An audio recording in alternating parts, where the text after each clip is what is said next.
If you enjoyed this audiobook, please consider liking, sharing, and subscribing to the channel.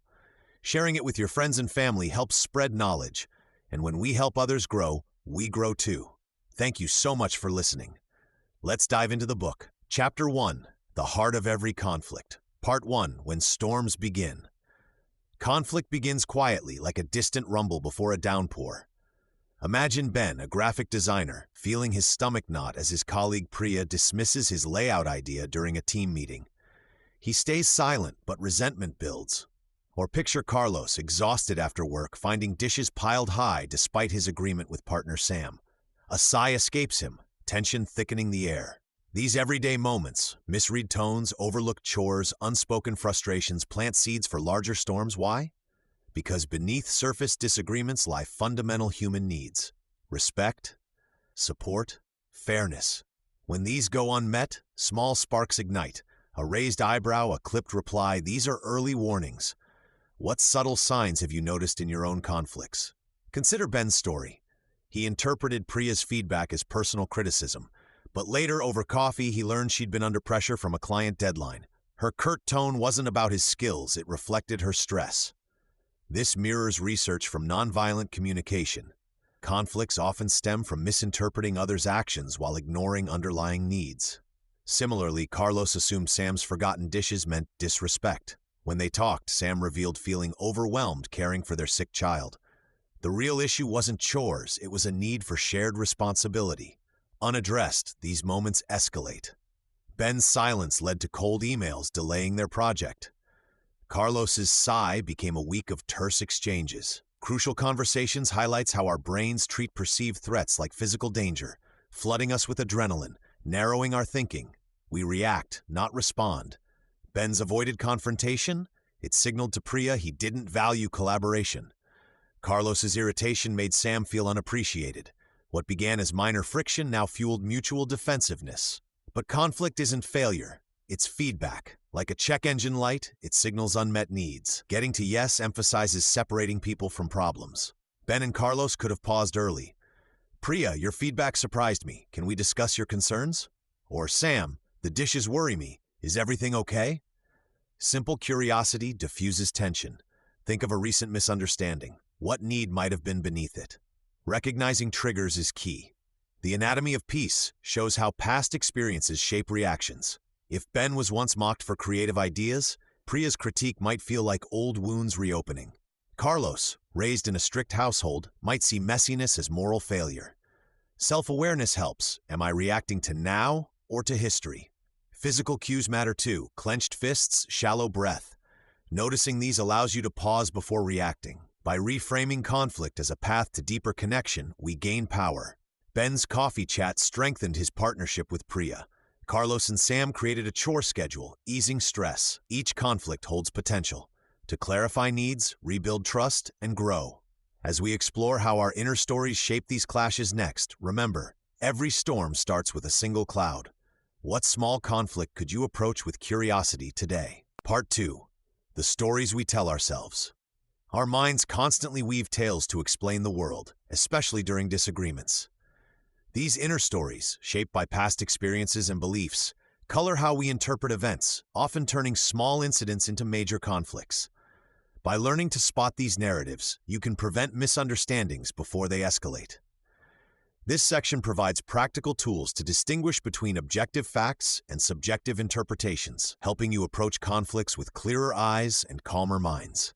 You'll gain skills to pause automatic reactions and create space for more constructive responses. Consider Lena, who grew up with unpredictable parents. When her partner Theo forgets their dinner plans, her inner voice whispers, "He doesn't care about me." This story feels true because it echoes childhood neglect. But the facts are simpler. Theo missed one reminder during a hectic workday. Without examining her narrative, Lena might lash out, creating a fight where none existed. What past experience might be influencing your reactions right now? Our brains construct these stories automatically. Neuroscientists note that we interpret events within 0.1 seconds, faster than conscious thought.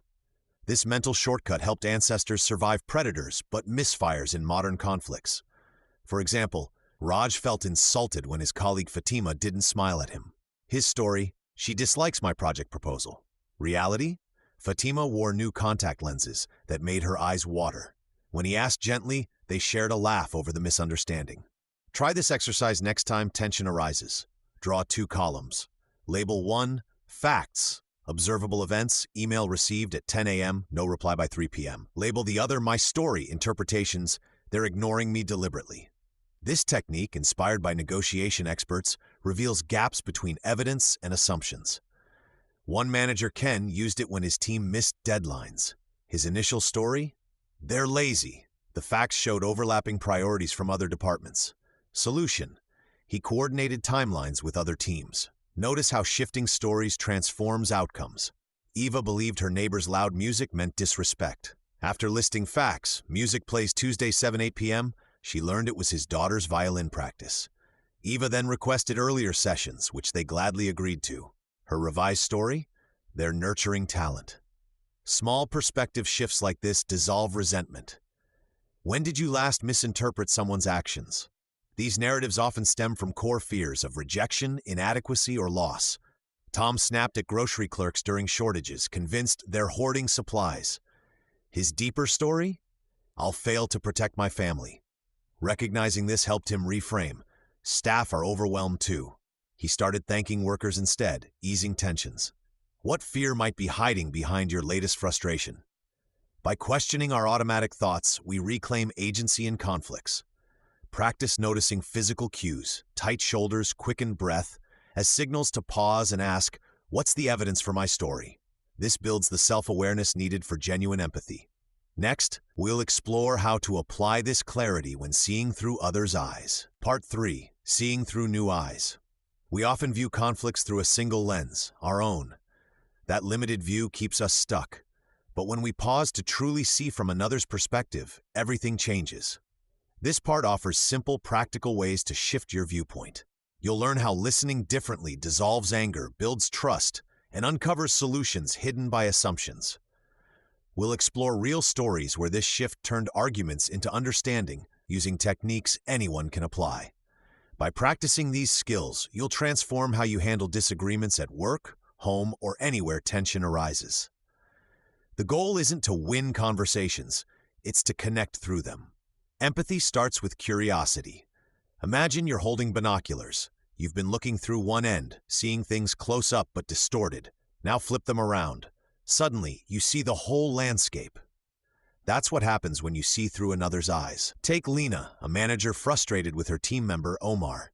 She thought he ignored deadlines. Instead of accusing him, she tried an experiment. What's making this project tough for you? Omar revealed his mother was ill and he juggled hospital visits. Lena didn't agree to missed deadlines, but she understood. They crafted a temporary schedule together. Active listening is your first tool. It means hearing words while noticing emotions beneath them. When Omar spoke, Lena didn't interrupt. She nodded, saying, "So the stress at home is overwhelming." This made Omar feel safe to share. Try this. Next conversation, focus only on the speaker. Don't plan your reply. Notice their tone and pauses. What might those silences mean? After they finish, say, "Let me check I got that," and summarize their point. Misunderstandings often vanish here. Open-ended questions invite deeper sharing. Avoid questions with yes-no answers like, "Are you upset?" Instead, ask, "What's your biggest concern here?" Or, "How did that situation affect you?" When teen Ben argued with his mom, Aisha, about curfews, she stopped saying, "Why are you late?" and asked, "What makes coming home earlier hard?" Ben shared that group study sessions ran late. Aisha still needed him home by 11, but now they brainstormed solutions, like texting if he'd be delayed. Seeing differently doesn't mean surrendering your view. Carlos and Diane were neighbors feuding over a tree. Carlos wanted it cut, Diane loved its shade. They described their stances. "It drops leaves in my pool" versus "it cools my patio." A mediator asked each to argue the other's case. Forced to swap views, Carlos admitted Diane's patio got scorching hot. Diane saw Carlos's pool maintenance struggle. They compromised. Diane trims branches overhanging the pool. Carlos helps plant shade shrubs elsewhere. Understanding each other's why built respect, even without full agreement. Practice this daily. Pick one interaction, a chat with a cashier, a colleague's complaint. Silently ask, what might their day have been like? What pressures do they face? Jot down 3 guesses. This builds your empathy muscle. Or role reverse with a friend. Reenact a recent conflict, each arguing as the other person. You'll spot assumptions you missed. Empathy transforms conflict because it replaces fear with connection. When people feel heard, defenses drop. Solutions emerge that serve both sides. What recent disagreement could shift if you saw it through their eyes first? Tomorrow, we'll explore how pausing before reacting creates space for this shift to happen. Part 4. The power of pause. Imagine facing a colleague who just criticized your project in front of the team. Your face flushes, your heart pounds, and words bubble up like lava. What if you could hit an internal pause button? That split-second halt holds transformative power. Pausing isn't passivity, it's strategic composure. Neuroscience confirms this moment disrupts fight-or-flight reactions, lowering cortisol while activating problem-solving brain regions. Like resetting a tripped circuit, it prevents emotional blackouts. We'll explore how this micro-habit diffuses bombs from kitchen spats to boardroom clashes, using tangible techniques you can apply mid-argument. Mastering the pause turns reactive collisions into constructive conversations. When emotions surge, our bodies hijack reason. Adrenaline sharpens focus on threats, but blinds us to solutions. Picture Anita, a nurse whose patient yelled insults after a delayed painkiller dose. Her instinct was to snap back about understaffing. Instead, she silently counted breaths, inhaling for 4 counts, exhaling for 6. This simple act lowered her racing pulse within 20 seconds. Why? Deep breathing signals safety to the nervous system, dilating blood vessels and cooling the mental heat. Physical calm creates mental space. What bodily cues? Tight shoulders? Shallow breathing? Alert you that pause is needed? Mindfulness anchors us in the present. During a salary negotiation, Ben noticed his jaw clenching as his manager questioned his contributions. He paused to mentally note, cold chair under my palms, distant traffic hum, coffee bitterness on my tongue. This sensory inventory shifted his brain from emotional amygdala to observational cortex. Studies show such grounding techniques reduce anger intensity by 30% within minutes. Like stepping outside a smoky room, it offers fresh perspective. Consider 2 outcomes for Leo: a developer whose teammate blamed him for a missed deadline. Reacting instantly, Leo fired a Slack message listing the teammate's past mistakes, torching trust. A week later, when another conflict arose, Leo paused. He walked to the break room, sipped water while counting 15 breaths, then asked, "Help me understand your concerns." The discussion became collaborative. Before speaking, ask, "Will this add heat or light?" That filter alone prevents countless regrets. Build your pause toolkit. Start with the rule of 1. When triggered, take 1 minute before responding. Use it for rhythmic breathing. Inhale 1, 2, 3, 4, hold 1, 2, exhale 1, 2, 3, 4, 5, 6.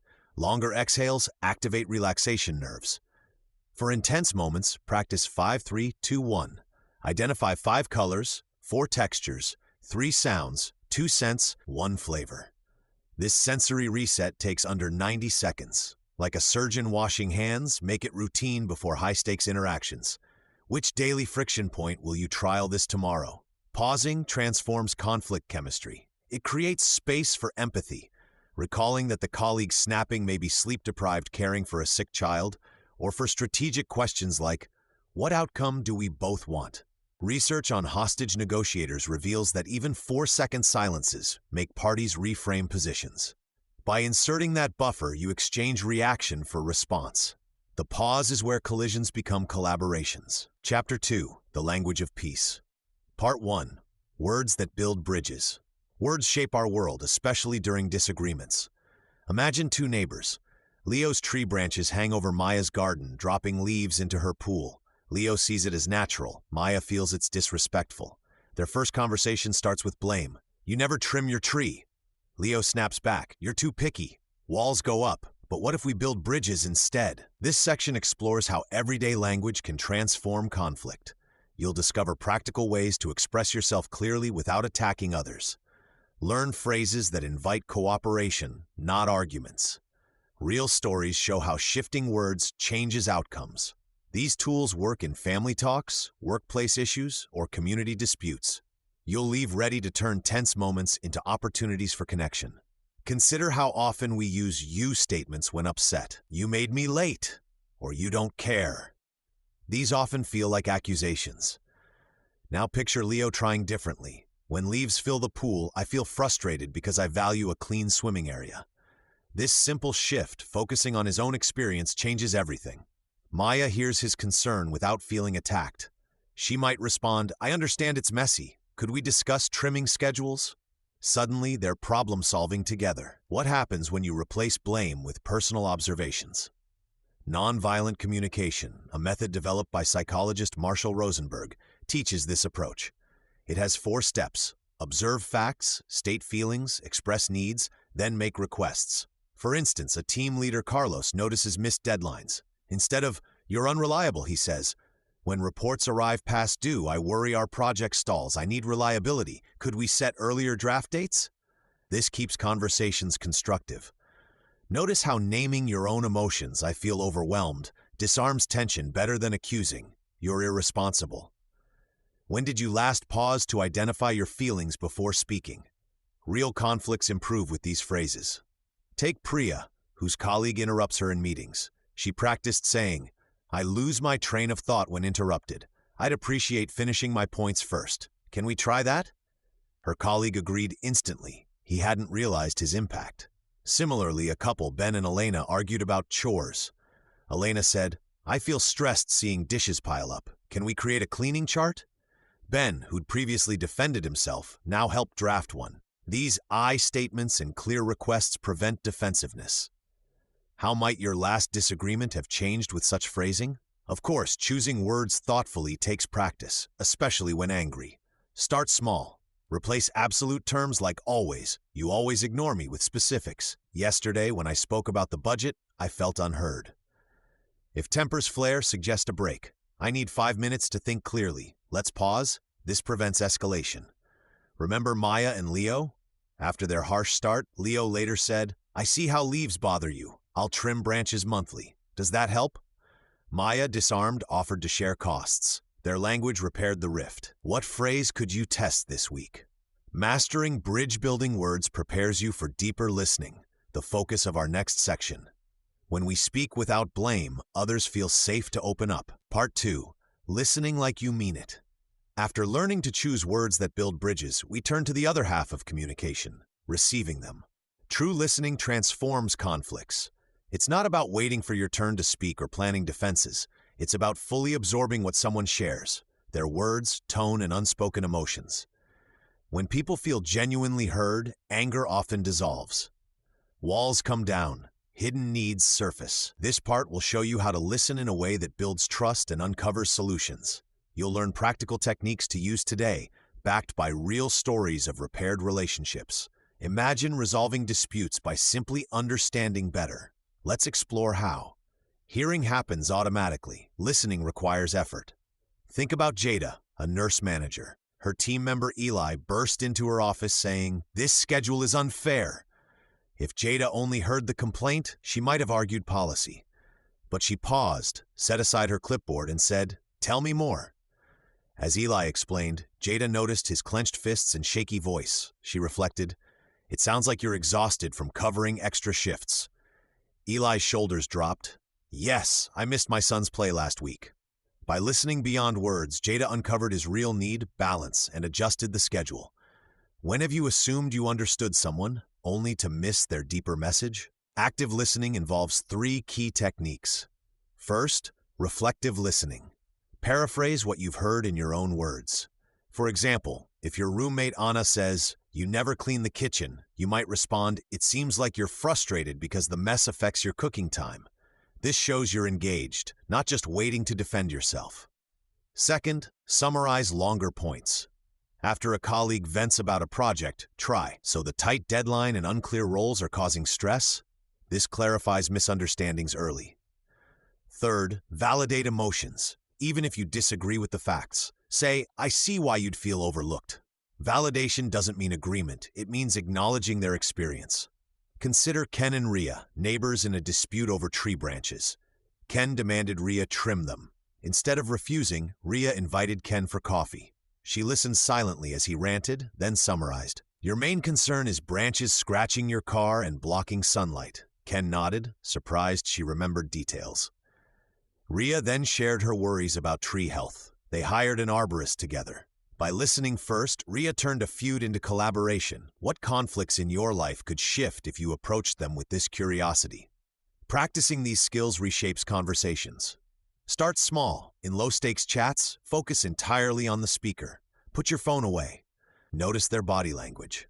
After they finish, count to 3 before replying. This ensures you've processed their words. Try an exercise. Partner with a friend. Have them describe a minor frustration while you reflect each point back. Switch roles. You'll quickly see how feeling heard lowers defenses. Another tip: when emotions run high, ask open questions like, "What's the biggest concern here for you?" This invites clarity without escalation.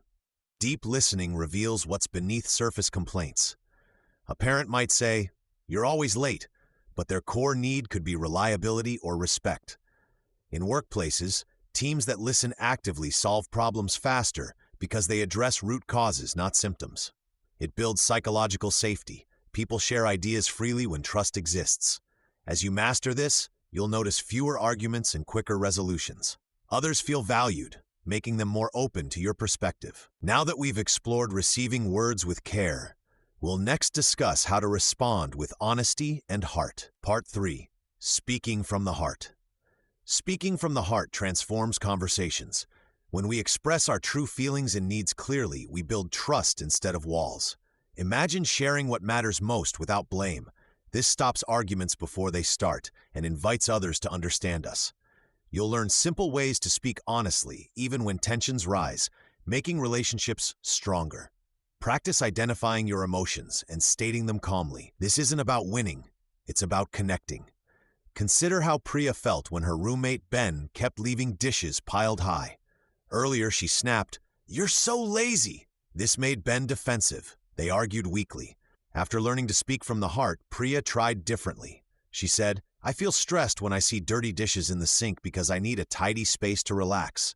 Could we agree on a cleaning schedule?" Ben paused. He hadn't realized how it affected her. They created a simple chart, ending the conflict. What might happen if you replace blame with your own feelings? Using I statements is key. Instead of "you never listen," say, "I feel unheard when meetings move fast because I need clarity to contribute." This removes accusation. Think of it like describing weather. "It's raining" isn't personal, just factual. Similarly, "I feel overwhelmed" states your reality without attacking. Start by naming your emotion precisely. Frustrated or hopeful beats bad. Then link it to a universal need like respect, safety, or fairness. For example, "I feel worried when reports are late because I need reliability to meet our deadlines." This clarity prevents misunderstandings. How often do you assume others know your needs without you speaking them? Try this exercise. Recall a recent tension. Write down: 1. The situation, e.g. my brother canceled plans last minute. 2. Your feeling, disappointed. 3. Your unmet need, connection with family. Now frame it: "I felt disappointed when plans changed because I value our time together." See how this shifts focus from fault to shared humanity? Mark, a team lead, used this during project conflicts. His old approach, "This design is wrong," caused resistance. He switched to, "I'm concerned about the timeline because I need us to deliver reliably." His team then brainstormed solutions together. Vulnerability became strength. Fear often holds us back. We worry honesty shows weakness, but research shows owning emotions builds credibility. A manager who says, "I'm anxious about this deadline, let's problem solve," inspires more action than one who hides behind criticism. Speaking authentically takes practice. Begin small. Share one true feeling today. Notice if conversations soften. When we voice our hearts, we invite others to do the same, turning potential clashes into moments of connection. Next, we'll explore staying calm when emotions surge. Part 4. Turning down the heat. Conflict feels like a wildfire. One spark and it spreads fast. When emotions flare, conversations turn destructive. But you can learn to cool things down. This part shows how to stay calm when tensions rise. You'll discover simple ways to spot your personal triggers, pause the heat, and keep talks productive. Real people have used these methods to turn shouting matches into solutions. By the end, you'll have a clear plan to handle heated moments without losing control. Imagine Carlos, a project manager. His teammate Priya missed a deadline. Carlos felt his face flush and fists clench. He wanted to yell. Instead, he noticed his racing heart, a warning sign. He took one slow breath, then another. This simple pause helped him say, "I see we're both stressed. Can we talk in 10 minutes?" Priya agreed. During the break, Carlos walked outside, feeling the sun on his skin and listening to birds. This grounding technique calmed him. When they talked later, they solved the problem without blame. We all have triggers. Common ones include feeling ignored, criticized, or rushed. For May, a nurse, loud voices made her shut down. She learned to spot her triggers early. Shallow breathing and tight shoulders were her cues. What physical signs signal your anger rising? Deep breathing is a powerful tool. Inhale for 4 counts, hold for 4, exhale for 6. This signals your brain to relax. Try it now. Breathe in slowly and out. See how it eases tension? Arjun, a teacher, used this during parent meetings. When accused of unfair grading, he breathed deeply instead of reacting. His calm response de-escalated the situation.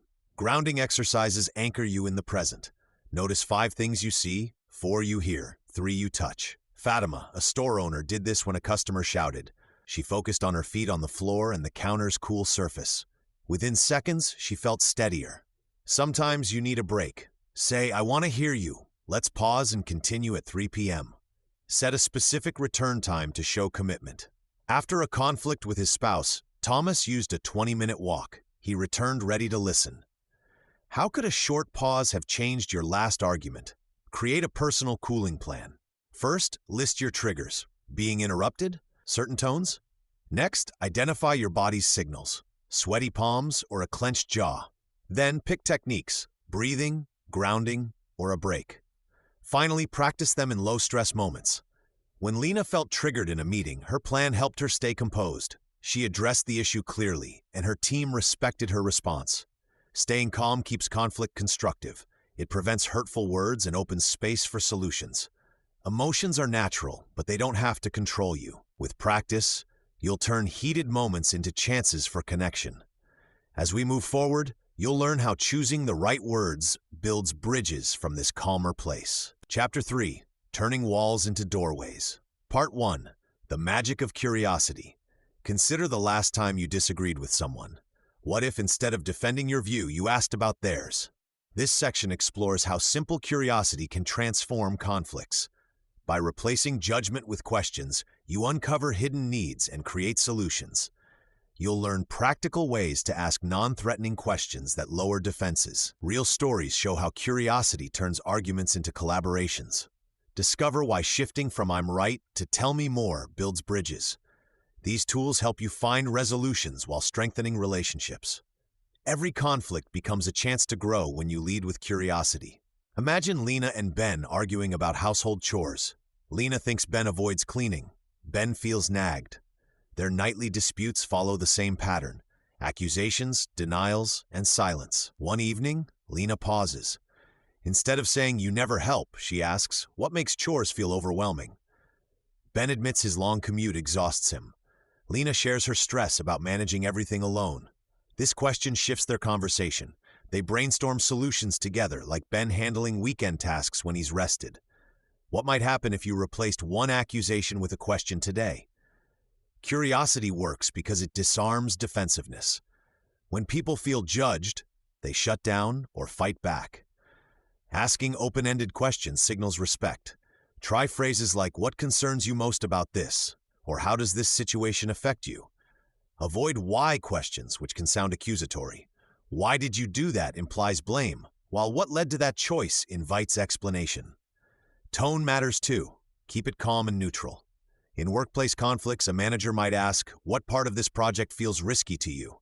rather than "Why aren't you on board?" This reveals unspoken fears about deadlines or resources. Ravi, a restaurant owner, faced staff tension. Servers complained about slow kitchen service. Cooks felt servers demanded too much. Ravi gathered both groups and asked, "What's one thing the other team does well?" Answers surfaced mutual respect. Then he asked, "What's one small change that would make your job easier?" Servers wanted clearer order updates. Cooks requested group tickets. They created a simple color-coded system, cutting conflicts by 80%. How could acknowledging strengths before problems change your next difficult talk? Practice curiosity daily. 1. Pause before reacting. When conflict arises, take a breath. Notice if your mind jumps to conclusions. 2. Ask one open question. Start with what or how, e.g., what's important to you here. 3. Listen without interrupting. Let the other person speak fully. Nod to show you're engaged. 4. Reflect their point. Say, "So you're saying?" to confirm understanding. 5. Build together. Ask, "How might we address both our needs?" Chloe, a software developer, disliked her teammate's design approach. She asked, "What benefits do you see in this layout?" He explained it improved accessibility.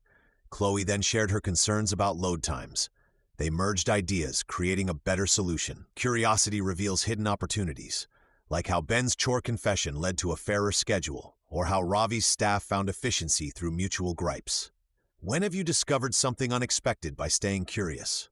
Conflict persists when we assume we already understand. But as Lena, Ravi, and Chloe learned, questions illuminate paths forward. Approach disagreements as mysteries to solve, not battles to win. Each "tell me more" chips away at walls, turning them into doorways. Your next conflict holds hidden insights. Will you ask to find them? Part 2. Finding common ground. Imagine two neighbors, Anya, who wants to cut down an old oak tree for safety, and Leo, who fiercely protects it for its shade. They shout over fences until someone asks, "What matters most to both of you?" Anya fears falling branches harming her children.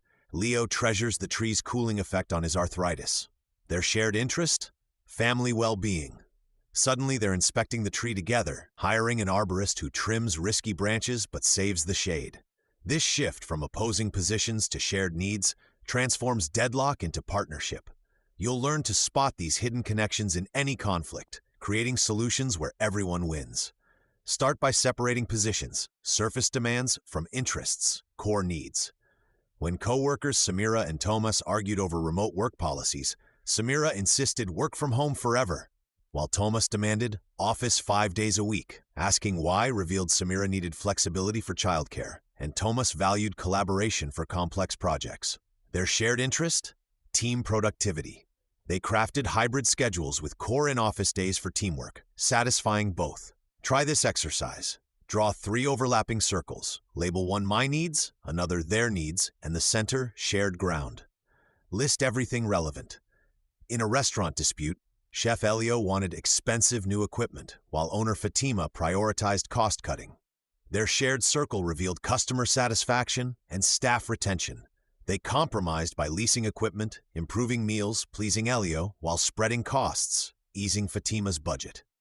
What unspoken need might you share with your last opponent? Real breakthroughs happen when you name shared values aloud. Community members feuding over a vacant lot, some wanting basketball courts, others a garden, realized both groups craved a safe place for youth.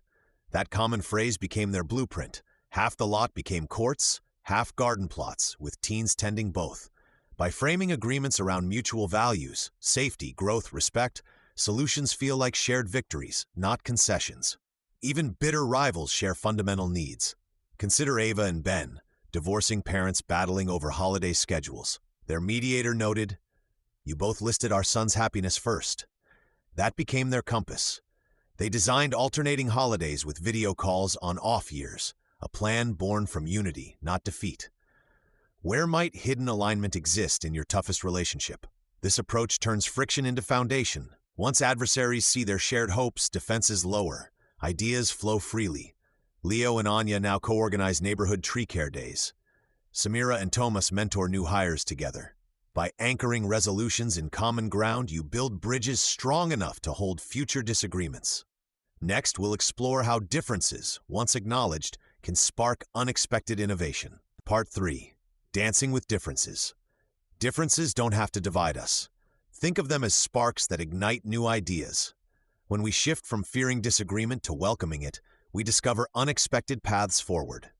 This section shows how diverse viewpoints become tools for innovation and stronger bonds.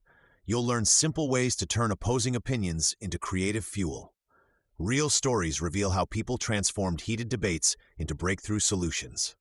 By the end, you'll have practical steps to handle differences with confidence, turning potential clashes into moments of growth. Picture a design team stuck on a product feature. Ben wanted bold colors. Clara preferred muted tones. Instead of arguing, they asked, "What problem are we solving for our users?" They discovered customers needed clear visual cues, not specific colors. This shifted the discussion. Together, they developed color-coded icons that satisfied both goals. Their sales increased by 30%. What if you approach disagreements by first asking about the shared problem? Reframing conflict as a puzzle changes everything. It moves you from me versus you to us versus the problem. Start by naming the challenge together. Say, "We both care about this project. How can we meet our main goal here?" This builds partnership.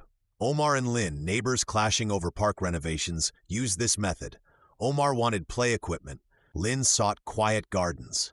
They mapped all requests and realized families needed both. They proposed zoning the park into active and calm areas, a solution praised by the whole community. Differences become powerful when we listen for the why behind positions. A tech company's engineers and marketers disagreed on a launch timeline. The engineers felt rushed. Marketers worried about delays. When each side explained their concerns, they uncovered a shared priority: product quality. They co-created phased testing that addressed speed and reliability. Their compromise led to fewer customer complaints.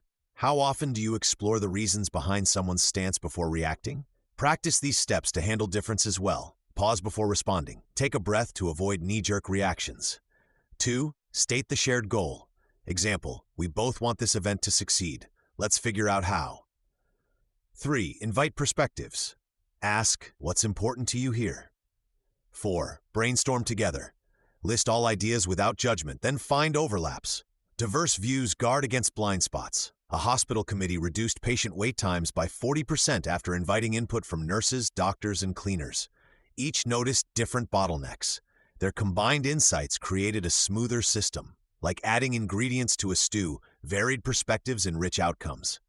Celebrating differences builds trust. Kaito's bakery team included bakers who favored traditional recipes and others pushing for modern twists. They held monthly fusion days to blend ideas, resulting in their best-selling matcha croissant. Their sales grew, but more importantly, their team grew closer. Disagreements became chances to innovate, not argue. What's one area where differing views could improve your work?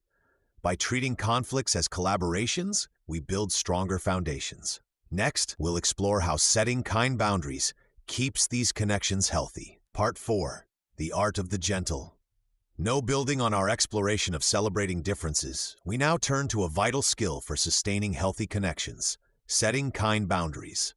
Like a gardener pruning plants to help them thrive, saying no with care protects your well-being while nurturing relationships. This section offers practical tools to decline requests without guilt or conflict.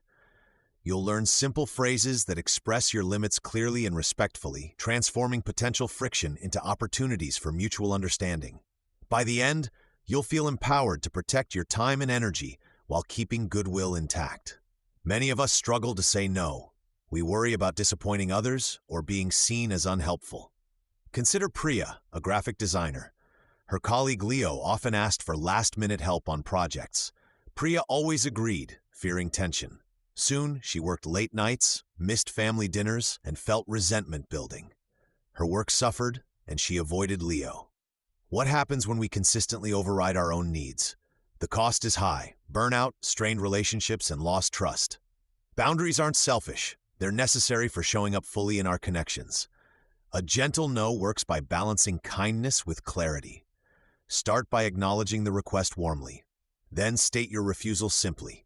Add a brief reason if it feels natural, and propose an alternative when possible. For instance, when Leo asked Priya to design slides an hour before his presentation, she replied, "Leo, I appreciate you trusting me with this. I can't take it on right now because I'm finishing a client deadline. Could I review them tomorrow morning instead?" Notice how she affirmed their relationship while being firm. This approach keeps doors open instead of slamming them shut. Practice this structure: appreciation plus clear no, optional reason, alternative. Ben used it when his neighbor Clara asked him to host a weekly book club. He said, "Clara, what a great idea. I won't be able to host at my place. My evenings are packed with my son's tutoring. Would the library work?" Clara wasn't offended. She found a new venue and thanked Ben for his honesty. How might this formula work in your life? Try adapting it to a situation where you felt stretched thin. Common fears dissolve with experience. Yes, some might react poorly at first, but most people respect honesty. After Priya's gentle no, Leo apologized for his timing. They now discuss deadlines earlier, and Priya feels more energized. This shift often improves dynamics because it replaces hidden resentment with transparent limits. If someone pushes back, calmly restate your boundary. I understand this is urgent for you, but I still can't commit today. Standing firm teaches others how to treat you. To build this skill, recall a recent request you reluctantly accepted. Rewrite your response using the gentle no framework. Notice how it could have preserved your energy and the relationship. With practice, you'll find that well-placed boundaries don't push people away. They create healthier spaces for connection to grow. Chapter 4. The Path to Lasting Harmony. Part 1. Making Peace with Yourself. Making peace with yourself, consider this. Every argument you've ever had likely began with something inside you. A raw spot, an old scar, a fear you couldn't name. When Layla snapped at her colleague for missing a deadline, she didn't realize her anger wasn't about the work. It traced back to years of feeling unheard by her parents. Like many, she blamed others for her reactions until she discovered that true resolution starts within. This section offers simple tools to help you understand your hidden triggers, heal old hurts, and build inner calm. By doing so, you'll transform how you handle conflicts, shifting from defensiveness to clarity. Start by noticing what sets you off. Imagine a pebble in your shoe, tiny, but it makes every step painful. Triggers work the same way. When your partner forgets to text, does it spark panic? When a friend interrupts, does rage surge? These moments often echo past wounds. Take Ben, a teacher who felt disrespected when students talked over him. Through journaling, he recalled his father dismissing his childhood ideas. Seeing this link helped him separate past pain from present situations. Try this. Next time you feel upset, pause. Ask, when have I felt this exact emotion before? Mindfulness turns this awareness into change. It's not about emptying your mind. It's about observing your thoughts without judgment. Set a timer for 2 minutes daily. Breathe slowly, and when thoughts arise, anger about a coworker, guilt over an argument, name them silently. This is frustration. This is regret. Like clouds passing, they lose power when you stop fighting them. After 3 weeks of this practice, Maria noticed she stopped lashing out during team meetings. Instead, she'd say, I need a moment to think, a small shift that prevented countless conflicts. Self-compassion is your anchor. Picture how you'd comfort a friend after a failure. Now offer yourself that same kindness. When Raj failed a project, his inner critic screamed, "You're useless." He wrote a letter to himself as if consoling a loved one. This hurts, but remember, you've overcome harder things. Research shows self-compassion rewires our brains to handle stress better, making conflicts feel less threatening. Healing isn't erasing the past, it's changing its hold on you. Journal one sentence daily. Today, I felt emotion when event happened. Over time, patterns emerge. Lena saw she reacted to criticism with shutdowns. A habit formed when her childhood tears were mocked. Recognizing this let her choose new responses. Now, when her boss critiques her work, she takes a breath and asks clarifying questions. Inner peace isn't selfish, it's practical. When you understand your wounds, you stop bleeding on others. Conflicts become conversations, not battles. What old hurt might be influencing your reactions right now? As we move forward, you'll see how this foundation prepares you to rebuild trust with others. Part 2. Mending Fences. Even when inner peace is found, the echoes of conflict can linger in relationships. This part shows how to bridge those gaps, offering clear steps to heal wounds and rebuild trust. You'll learn to craft apologies that truly mend, not just patch over hurt. We'll explore how accountability opens doors closed by resentment, and why patience is the bedrock of lasting repair. Through real stories of reconciliation, you'll see that no rift is too deep to cross with empathy and effort. Practical guidance will equip you to start tough conversations and move forward, transforming past pain into stronger connections. Consider a strained friendship between Priya and Omar. After Priya missed Omar's important art show, Omar felt dismissed. Instead of reacting defensively, Priya reflected, as we practiced earlier, and realized her busyness masked a fear of inadequacy. She reached out, Omar, I hurt you by not showing up. I failed to support what matters to you, and I'm truly sorry. How can I make it right? Notice her direct accountability, naming the harm, owning her role, and inviting repair. Omar, still stung, asked for time. Priya respected this, sending no follow-up texts, but later attended his next exhibit quietly. This consistent, pressure-free action rebuilt trust brick by brick. What unresolved conflict might benefit from this approach in your life? Start small. A sincere apology has 5 parts. 1. State what you did wrong specifically. I interrupted you in the meeting. 2. Acknowledge the impact. It silenced your idea. 3. Take full responsibility. That was my fault. 4. Offer repair. I'll email the team to credit your suggestion now. And 5. Commit to change. I'll use a talking stick in future discussions. Avoid but or excuses. They erase accountability. Take Ben and his father, estranged for years after harsh words. Ben initiated contact with a letter. Dad, I've held on to my anger about that argument. I see now how my silence hurt you too. I'm ready to listen if you're willing to talk. He focused on his own actions, not his father's faults. Their first coffee was awkward, but Ben practiced listening to understand, paraphrasing his dad's regrets without judgment. Forgiveness emerged slowly, not as amnesia, but as a choice to prioritize the relationship over past pain. When has holding on to resentment cost you more than letting go? Rebuilding trust demands patience. Like Mira and her colleague Leo, who clashed over a failed project, Mira admitted her role in the miscommunication and suggested weekly check-ins. Leo agreed but remained distant. Instead of pushing, Mira consistently shared credit on small wins and asked for his input. After 3 months, Leo volunteered to co-lead a new initiative. Trust grows through repeated reliability, not grand gestures. Embrace discomfort. Initiate hard talks with, I value our relationship, and I'd like to discuss what happened. Is now a good time? If emotions flare, pause. I'm feeling overwhelmed. Can we revisit this tomorrow? Every repaired conflict strengthens bonds. You're not just fixing cracks, you're reinforcing the foundation. Part 3. Growing together. Imagine 2 trees growing close together. At first, their branches tangle and compete for sunlight, but over time they adapt, leaning away from each other's pressure points, sharing nutrients through intertwined roots. What began as friction creates a stronger, more resilient structure. Conflict works the same way. When we move beyond mere repair and actively learn from disagreements, we build unshakable bonds and uncover hidden strengths. This section reveals how to transform tension into connection using real stories and simple strategies. You'll discover how to spot growth opportunities in every clash and emerge wiser, closer, and more resilient. Consider Ben and Rosa, co-workers who clashed over a client project. Ben felt Rosa micromanaged. Rosa thought Ben ignored deadlines. After a heated meeting, they used a strategy from crucial conversations. They paused, then met one-on-one. Instead of rehashing blame, they asked, "What's the real goal here?" Both realized they wanted the client's trust. They created a shared calendar with clear milestones, Rosa's strength in planning paired with Ben's creative flexibility. Within months, their collaboration became a company model. Disagreement had forced them to combine their skills in new ways. How might your last conflict have revealed untapped strengths if you'd looked for them? This shift, from fixing problems to building together, is what experts call post-conflict growth.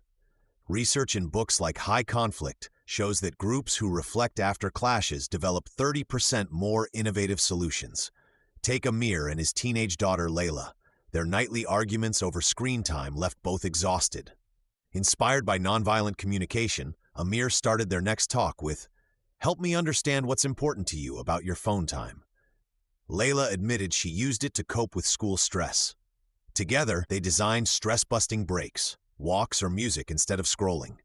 Their relationship deepened because conflict spotlighted a need they could address cooperatively. Turning friction into growth hinges on 3 practices. First, schedule a growth chat after tensions cool. Ask, what did this teach us about our needs or blind spots? Second, identify one small change. Ben and Rosa instituted weekly check-ins. Amir and Layla created a shared relaxation playlist. Third, celebrate progress openly. When Layla chose a walk over her phone, Amir thanked her, reinforcing their new dynamic. These steps, drawn from the conflict resolution playbook, turn lessons into action. What tiny adjustment could you make today to grow from a past disagreement? Try this exercise now. Recall a recent conflict. Write down 3 columns. 1. What happened, e.g. argued about chores. 2. What I learned, e.g. I need more teamwork. 3. One action, e.g. suggest a shared chore chart. This reflection, used in workplace studies from managing conflict, boosts self-awareness. A tech team in Austin did this after a project failure. Their action column sparked a mentorship program that reduced errors by half. Conflict became their compass for growth. Like trees strengthening in the wind, relationships gain resilience from pressure. Every resolved clash plants seeds for deeper trust and creativity. When Ben and Rosa presented their client strategy, they highlighted their journey, proof that friction can forge unbreakable partnerships. Next, we'll see how these transformations ripple beyond individuals, creating stories that inspire entire communities. Part 4. Stories of Hope. Consider ordinary people who faced extraordinary conflicts and found paths to peace.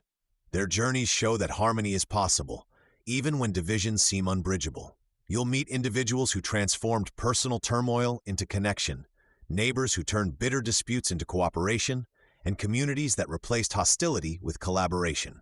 These true accounts highlight practical skills anyone can use: listening deeply, speaking honestly, and seeking common ground. Each story proves that courage paired with compassion creates ripples of change. As you read, notice how small steps build bridges, and imagine how you might apply these approaches in your own life. Leo, a restaurant owner, nearly lost his business after arguments with his chef Priya over menu changes. Their clashes grew so heated that Priya quit. Leo realized he'd dismissed her ideas without understanding her concerns. He asked to meet, not to negotiate, but to listen. "Help me see what I missed," he said. Priya shared her worry that removing cultural dishes erased her identity. Leo apologized sincerely, acknowledging her perspective. Together, they redesigned the menu to honor tradition while innovating, boosting sales and trust. When has listening changed your view of a conflict? In a divided apartment complex, Mr. Evans and young parent Tara clashed over noise. He complained daily. She felt harassed. Mediator Kenji helped them swap accusations for solutions. Tara shared her toddler's sleep schedule, while Mr. Evans revealed his migraines. They agreed on quiet hours and shared a wall clock. Simple empathy, seeing each other's struggles, turned enemies into allies. Research shows such mutual gain agreements last 70% longer than compromises. A town split over park renovations found common ground through storytelling. Facilitator Elena invited factions to share childhood memories there. A developer teared up recalling baseball games. An environmentalist described teaching her daughter bird calls. These stories uncovered shared values, safety and nature, leading to a design preserving green spaces while adding accessible paths. What cherished place connects you to others? Each story required vulnerability, admitting fault, sharing feelings, or asking, what matters most to you? Like Leo's apology or Tara's schedule transparency, breakthroughs came when defenses lowered. Studies find acknowledging emotions reduces tension by 40%, making problem-solving possible. Now reflect, where might you plant seeds of peace this week? Start small. Ask a colleague, what's your biggest challenge here? Or tell a family member, I want to understand your side. Every conversation is a chance to build bridges. Carry these stories forward. You hold the power to transform discord into connection.